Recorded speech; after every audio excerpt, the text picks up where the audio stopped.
The CTO fired me on a Thursday morning, right after a board presentation filled with buzzwords he barely understood but loved to repeat: disruption, modernization, scalability, synergy. He stood in the conference room doorway with a smirk, the kind of smirk people wear when they think they've finally outmaneuvered someone they secretly feared. "We're sunsetting your legacy systems," he said, as if reciting a line from a TED Talk.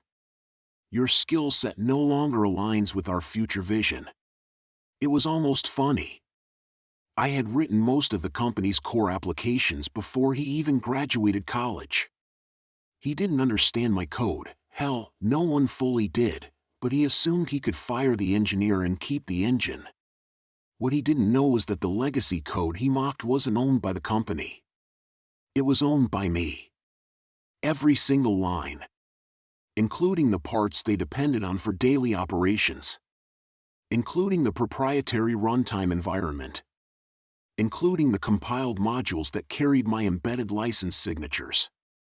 He had fired the only person who could legally run half of his empire. I didn't argue. I didn't raise my voice. I simply handed him my badge, walked out of the building I'd kept running for 17 years, and waited. I knew the timeline by heart. It would take about 20 hours before the servers attempted their weekly license revalidation handshake. And when they reached out, expecting the company's license server, they would instead find a message I had left years ago, a quiet, unemotional notice stating that use of the proprietary modules required an active contract with the original developer. Me. Termination meant termination. Of access. Of execution rights. Of everything.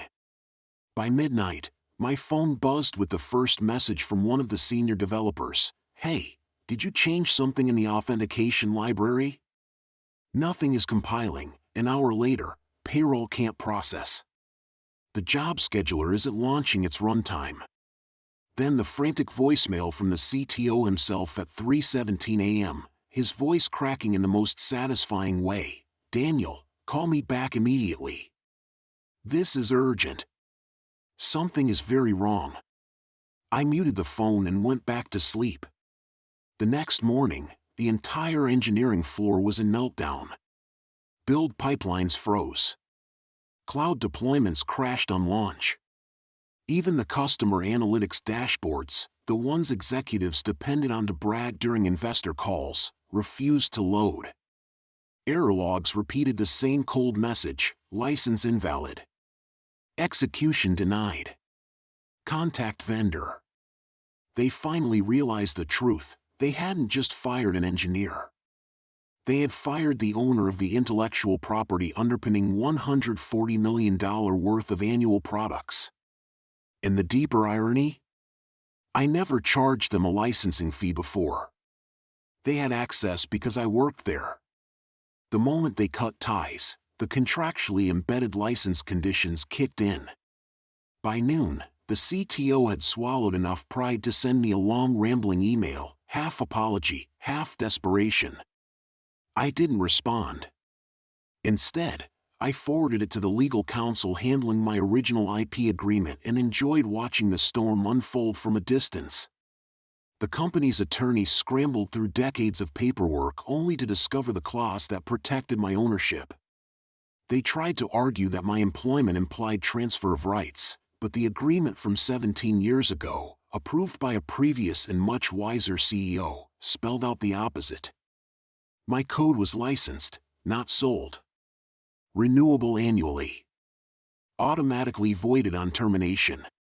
And here they were, violating it in real time on 500,000 active user endpoints. By day 2, the board personally reached out. They were furious, not at me, but at the CTO who had built his entire modernization crusade on the false premise that he understood the systems well enough to replace me. And when they learned how recklessly he'd handled the termination, they fired him so fast the security guard hadn't even finished opening the lobby gate.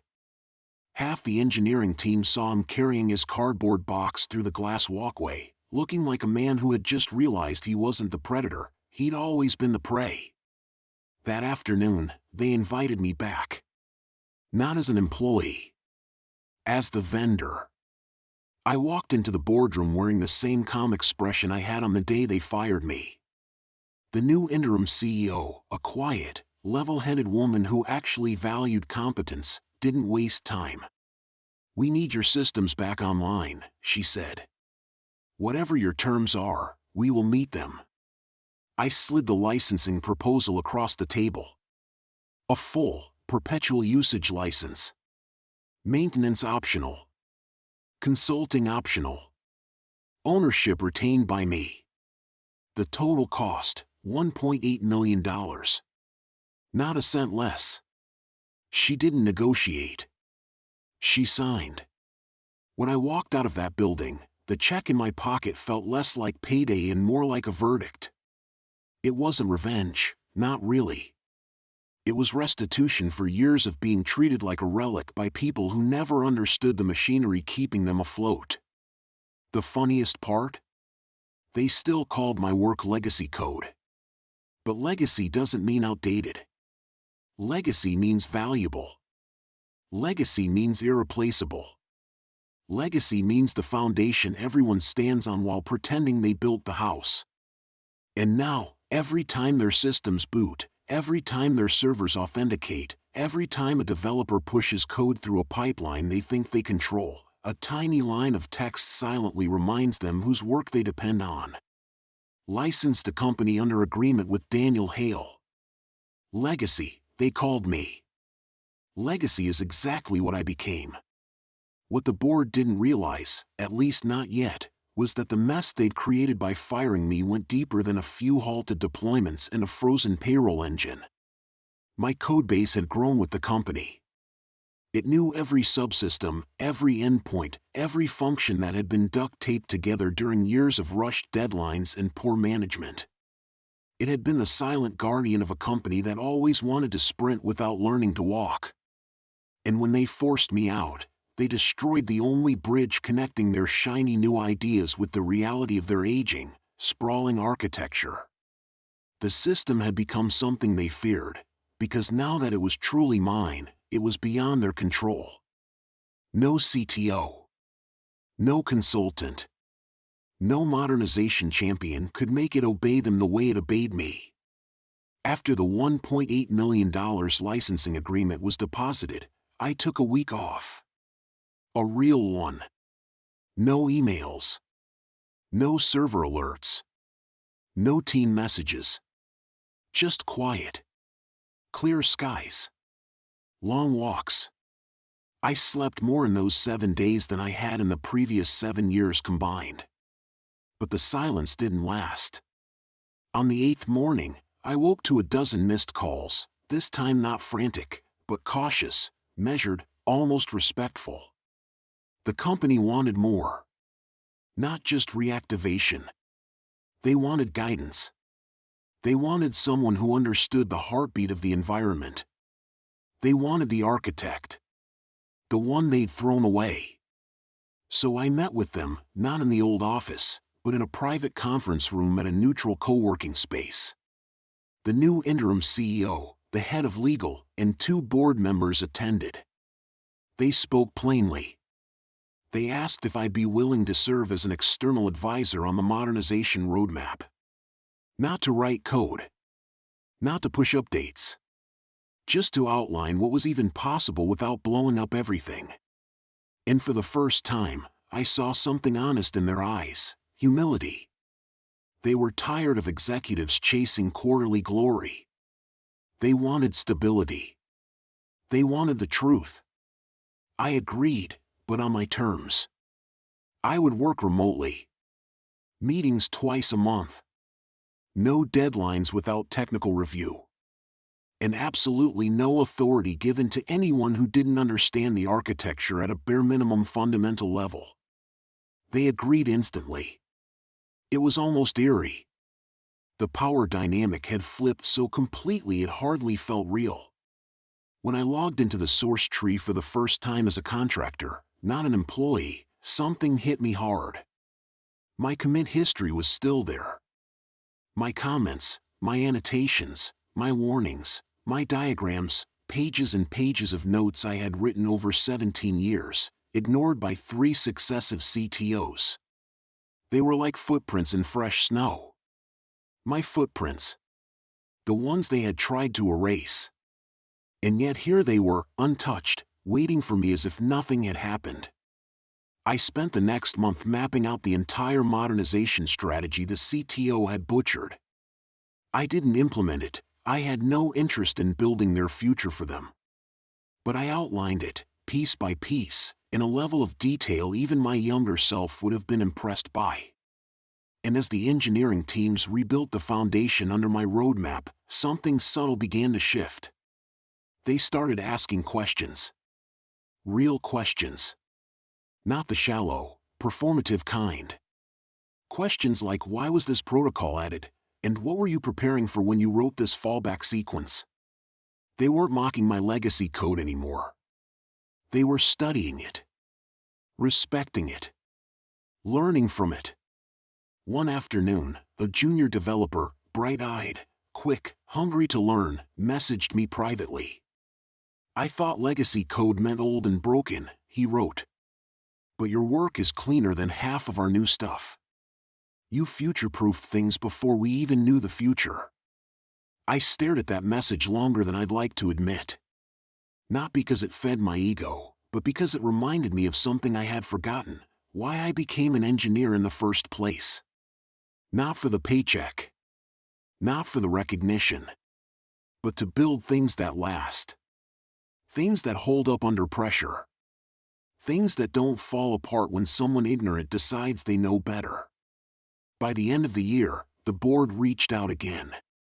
They wanted me to consider a permanent role, not as CTO, not as a simple architect, but something new, director of foundational systems.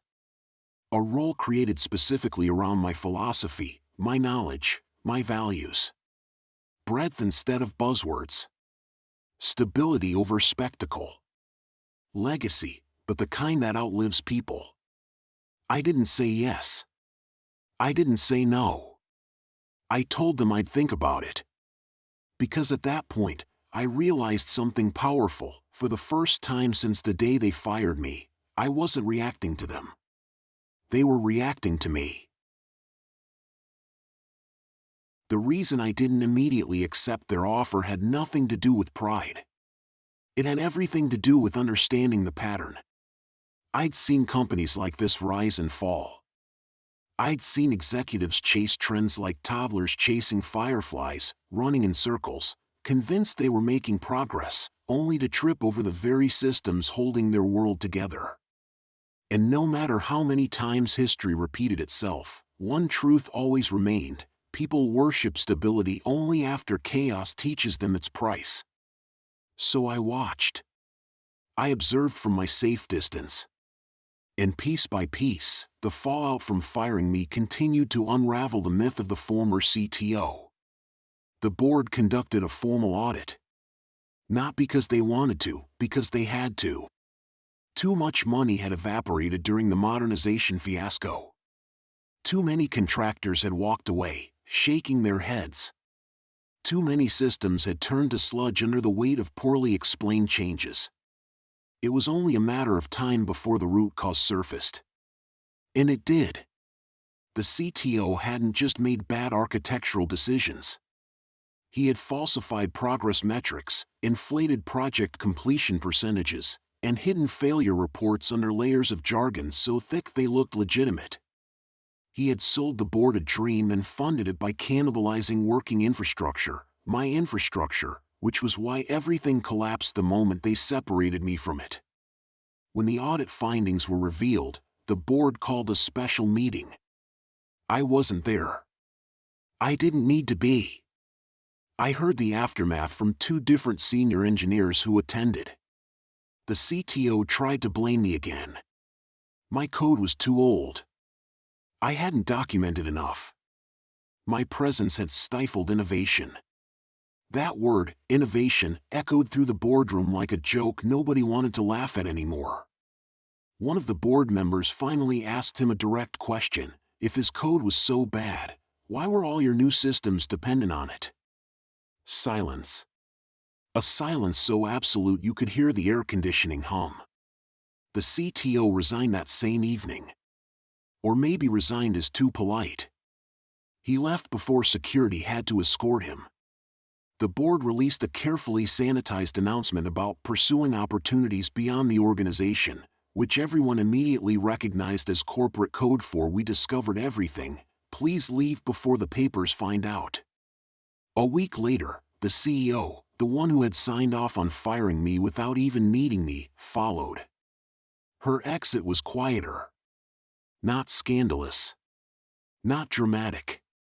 Just defeated. She had bet the company's future on a man who sold smoke. And when the smoke cleared, I was the inconvenient truth standing in the sunlight. The irony wasn't lost on anyone. They fired me because the CTO said I was holding them back.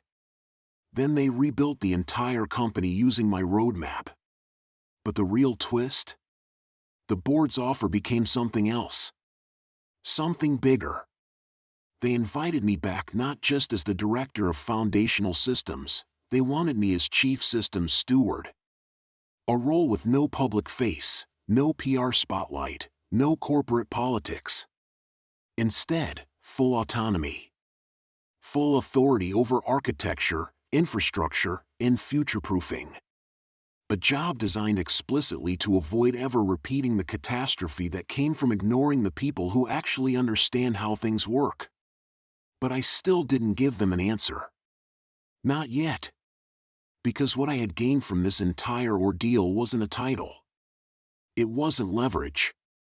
It wasn't even the $1.8 million licensing payout. It was something far rarer: freedom. The kind you don't trade away lightly. So instead, I did what I had always done. I let the system speak for itself. I continued consulting. I guided them from afar. I helped build a future strong enough to outlast the next wave of executives chasing buzzwords. And in the quiet moments, between calls, between diagrams, between decisions, I realized something profound. I wasn't the legacy. I was the foundation. And foundations don't disappear. They endure. The reconstruction phase revealed more layers of rot than the board expected. When I was removed, the CTO had rushed ahead with his so-called refactor initiative, pouring millions into a rewrite that was doomed from the start. The contractors he hired weren't incompetent, they were misled. They had been given incomplete specifications, shifting requirements, and timelines based on fantasies, not engineering realities.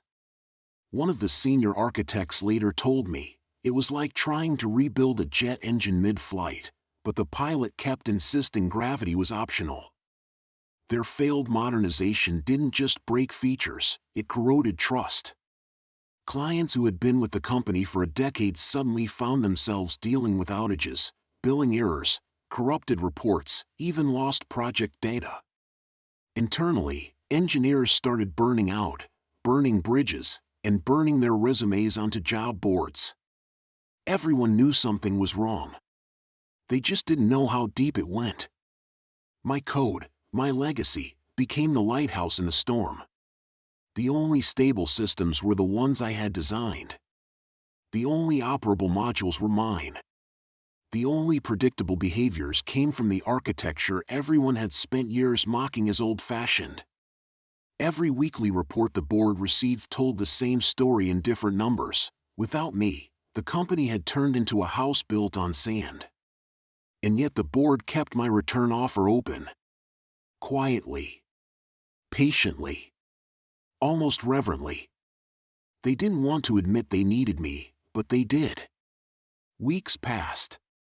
Every day, another part of the CTO's tangled mess became visible.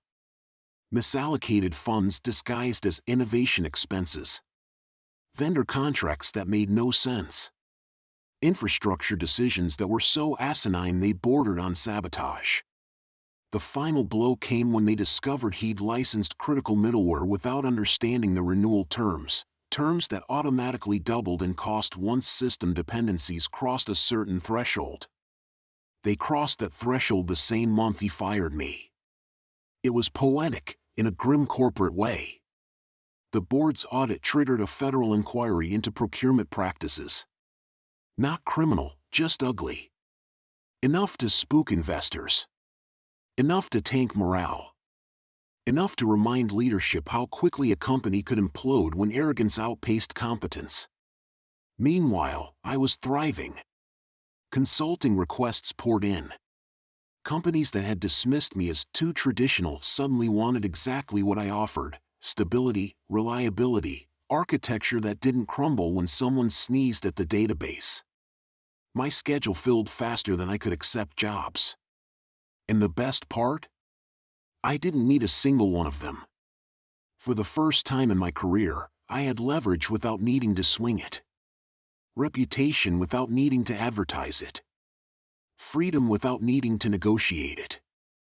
One night, as I reviewed some system diagrams, I received an email from one of the engineers who had stayed behind. Someone who had once quietly agreed with the CTO's legacy purge, but had since watched the company unravel. He wrote, "Turns out the old guard wasn't old." It was right. I didn't hold it against him. People believe whatever the person with the fanciest title tells them, until the truth becomes too loud to ignore. And then came the turning point. The board asked for a meeting. Not virtual. Not advisory. In person. When I arrived, they didn't give me some rehearsed corporate apology speech. They gave me numbers. Hard numbers. The kind that cut through ego like a scalpel. Revenue losses. Churn rates. Failed deliverables. Investor withdrawals. Projected collapse timelines. And then they asked me one question: can you stabilize the company? Not save. Not rebuild. Just stabilize. That told me everything. They finally understood what I'd always been: not a visionary, not a disruptor, not a political animal, but the person who kept the lights on while everyone else played empire. I didn't answer immediately. I let the question sit in the room, heavy and honest. Because they weren't asking for an engineer. They were asking for the person they had thrown away. Finally, I said, "I can stabilize it. But only if I never have to fight your executives again." Silence. Then one board member nodded. "We won't make that mistake twice." And that was the moment the power shifted, forever.